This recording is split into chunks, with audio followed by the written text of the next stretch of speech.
organic, unpredictable, unknown, lovely, beautiful, a sense of fulfillment.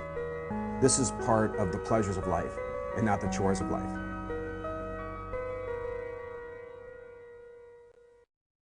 Coming up on Daily Iowan TV, imagine $7 a gallon for milk. It could happen. What's being called the dairy cliff, explained. And what 2 UI faculty members are calling the love equation, how math may make sense of romance.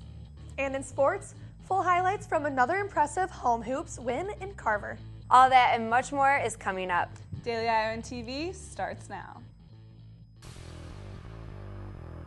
I'm Tom Brokaw. For more than 100 years now, the University of Iowa community has been waking up to the Daily Iowan. Today, it's the largest newsroom in eastern Iowa. And now you can see the news every night on Daily Iowan TV and get it anytime worldwide at dailyiowan.com.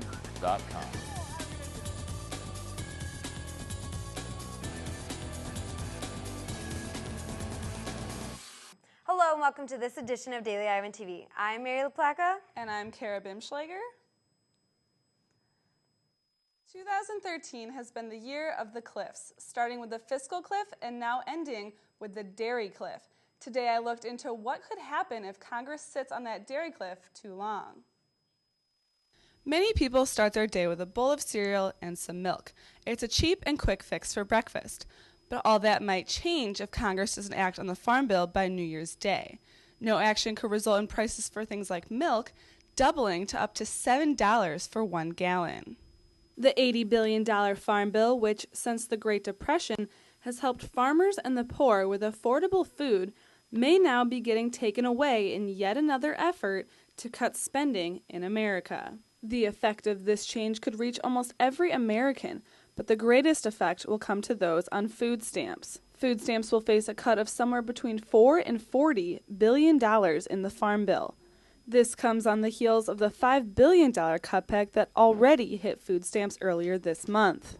I'm still able to, go to the grocery store and get the things that I need, and I'm okay. But if it were to cut again, that would be much harder. So enjoy that cereal and milk now, because you may not be able to afford it come January 1st. This is Bimschleger, Daily Iowan TV. Most people would think that pairing people is based on who they think they want to date and what they say that they're interested in. However, 2 researchers at the University of Iowa, Chong Gao and Shi Won, come up with a different idea. University of Iowa researchers got the right matchmaking formula for online dating sites. Pair people according to past interests and online mating success, rather than who they say that they're interested in. Chang Gao, assistant professor of management scientists in the Chippy College of Business, and Shi Wong, UI doctoral student, recently developed an algorithm for dating sites that uses a person's contact history to recommend partners with whom they may be more compatible with. Chong Gao said the model could also be used by other online services that match people, such as job recruiting or college admissions. Gao says she has already been contacted by 2 dating services interested in learning more about this model. President Obama arrived in South Africa today to honor Nelson Mandela. Thousands gathered in a stadium in Johannesburg to pay their respects to the late South African leader, who passed away last Thursday. One action stirring everyone's minds was when President Obama shook hands with Cuban leader Raul Castro. The U.S. and Castro have had disagreements in the past. However, the Obama administration said that the handshake was all in respect. Other than President Obama, former Presidents Bill Clinton, George W. Bush, and Jimmy Carter all also went to the service. Now let's take a look at what's happening beyond Iowa. Late last night, Congress voted to extend the ban on plastic guns for another 10 years. The firearms are made of plastic and are able to go through metal detectors and other security machines undetected. Republicans blocked an effort to make the law more strict. General Motors named Mary Barra as the company's newest CEO. She will be the first woman to lead a global car company. She is the current product chief at GM. And it's been in the single digits and freezing lately. Will the temperature rise anytime soon? Our weather forecaster, Hannah Thompson, will tell us what to expect. Hannah? Thanks, guys. Well, saying it's cold outside might be an understatement. However, as temperatures continue to fall and with more snow on the way, it's important to stay safe.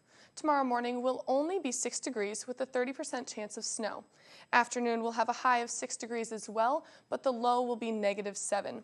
Temperatures will continue to fall as we head into the evening. Expect a high of only -3. Today's wind will continue into tomorrow, and with the combination of negative temperatures and chilling wind, the threat of frostbite is a real one. So if you're going to be outside for a long time, bundle up and stay warm. Looking at the rest of your week, we've got more cold and more snow on the way. Thursday will be slightly below freezing and partly cloudy. Friday's temps will be only slightly warmer, and by Saturday we've got a 60% chance of snow, with temperatures staying on the positive side. Sunday will be much colder, though, with temps in the single digits, and Monday will be slightly warmer with a 40% chance of snow. Well, that's all the weather I've got for you today, so stay safe and stay warm. Can't pick up a copy of the Daily Iowan? Are you worried about how you're going to find out about the latest news in Iowa City and the University of Iowa? Well, look no further. You can download the Daily Iowan mobile app on your iPhone for the area's best news coverage. And you can also read and watch us on your iPad. You can always find current and past Daily Iowan stories at dailyiowan.com. The Daily Iowan is now on TV, online, and in your pocket. If it happens, it's news to us. Thanks, Hannah. And speaking of the weather, we have noticed that the snow has made many problems for students. That is true, Mary. Many students have been taking to social media about the roads not being plowed and the unsafe conditions that students have had to walk in. Twitter has been the most popular among the social media platforms for students to speak out about their frustrations. At Rhiannon17 said, Iowa City should probably invest in putting salt down on the sidewalks so I don't have to ice skate to class anymore. And L to the Z said, Iowa City's version of plowing snow looks like a 5-year-old took a shovel to the streets and sidewalks. And at Jesse Laughs 28 said, apparently there's no such thing as snowplows in Iowa City. Here's to trying not to faceplant. And since the unplowed and unsalted streets have been such a problem, we asked you on the streets how it's made even getting to class a challenge. Road conditions, I would say they're getting better, but even when I drive, it's still pretty slippery on corners and when I'm turning into an intersection. So. Well, yesterday I thought the roads were pretty bad. I was pretty disappointed with how they cleaned them up. It was pretty hard to drive around. I've driven on a lot worse roads than this, and we do live in Iowa, so the snow is going to happen. Just be cautious when you're driving, I guess. That's the only... I'd say the roads are pretty slippery and slushy, and I don't even know if we should have more salt or something down. For our viewers to avoid having your own slippery frustrations to tweet about, be sure to walk and drive slowly on the icy streets and sidewalks. And hoops and wrestling, all the buzz in the Daily Iowan TV sports studio tonight. That's right, Mary. Plenty to get to on the program tonight, so with that, let's toss it right on over to the sports studio where Whitney and Jordan Kabialis are standing by. Guys? That's right, Kara. The Tuesday tandem of Whitney Blakemore and Jordan Kabialis back in the Daily Iowan TV sports studio. Hoops and grappling, the focus of the program tonight, with Tom Brands and company available to the media this afternoon, and the men's basketball team making more news on the hardwood. And that's where we will start, with Fran McCaffrey's squad reaching double digits in wins last night in Carver Hawkeye Arena. Fairleigh Dickinson, the opponent for the Hawks, and the Knights were fairly easy to put away in this one. Our own Jalen Socek was courtside and has the full highlights. Devon Marble Bobble Night Tuesday night in Carver Hawkeye Arena. Iowa playing host to the Knights of Fairleigh Dickinson. We picked this one up, 9:30 left in the first half. Peter Jock misses the jumper, but Melson Basabi standing by with a tip-in and to put Iowa up 23-9. Basabi at it again, this time off the pass by Mike Gazelle for an easy 2 points. Iowa now up 25-12. Fast forward, Iowa playing some hard-nosed defense, 7 minutes left in the first half. Aaron White causing the turnover, dishes the ball up court to Adam Woodbury for an easy layup. 31-16 Hawks. A couple plays later, the 7-1 sophomore added it once more with the swat. And then it's Zach McCabe's turn here with 4:30 left in the first half. He sinks one of the Hawks' 4 team threes. Iowa heads to the locker room up 21 points, 47-26. Iowa running up things in the second half. Jock misses a lay-in, but Gable Olshani to the rescue with a tough finish around the rim, pushing Iowa up 67-38. And finally, it's the senior McCabe setting up the freshman Jock to put this one out of reach. Final score, 92-59. No complaints from a very stoic Fran McCaffrey. The fourth-year coach empties his bench. Iowa notches their 10th win of the season. break going. We threw it ahead. We really attacked their 3/4 foot pressure with great success. I owe it to my team, to myself, to play my potential. And winning is almost always the most important thing, especially now when I'm with such talented players. Our whole team as a group, everybody needs to put their ego aside and make sure we're winning because it makes us all look better. The three-point game may have been lacking for the Iowa Hawkeyes, but that didn't stop them from putting up 92 points. This puts the Hawks at 10-1 heading into Friday night's matchup against Iowa State. Inside Carver Hawkeye Arena, this is Jalen Sochek, Daily Iowan TV Sports. You heard McCaffrey talk about his team's bench play. A few of those key contributors talking about their roles post-game Monday evening.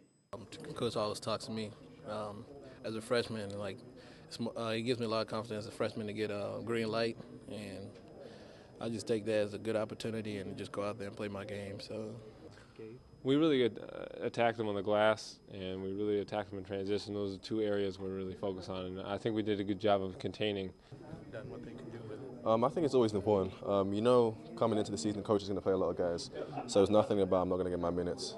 You understand coach's philosophy. He's going to play a lot of guys since everyone plays hard. So whether you come off the bench, whether you start, whether you parachute in through the ceiling, you're going to get your minutes. So you just have to be productive in your minutes. Just understand it's a team game, and you always have to bring energy regardless. I think last game I had 2 points and a couple rebounds, but I was still happy the team won, so that's the main thing. Wrestling also making headlines early in their season, but stumbled to a close 22-19 decision over Edinburgh in their last match. Something Tom Brands and his stable of All-Americans plan on challenging when the Bulls of Buffalo come to Iowa City this Thursday. Let's listen in. That when you go out, you have an opportunity. And when you have an opportunity, take care of business so you can feel good when you go forward. When it's over, when you look back on it, you can feel good about it. And it goes back to the age-old principle of, you know what, it's easier to go forward with success than it is without.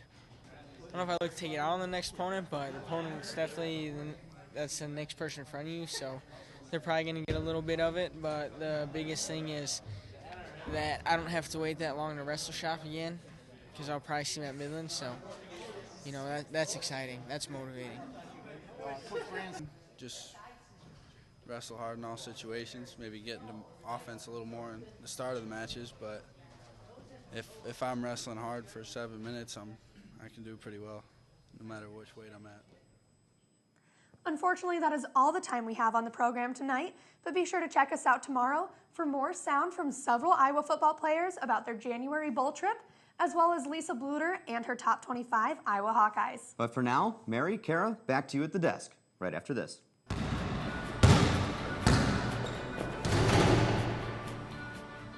We're bigger, we're deeper, and we're more experienced than we've ever been. Here's White, ducks it through. Evans gets the step on the drive, score it, and a foul. Now he throws it down. Marble with the playback to Aaron White.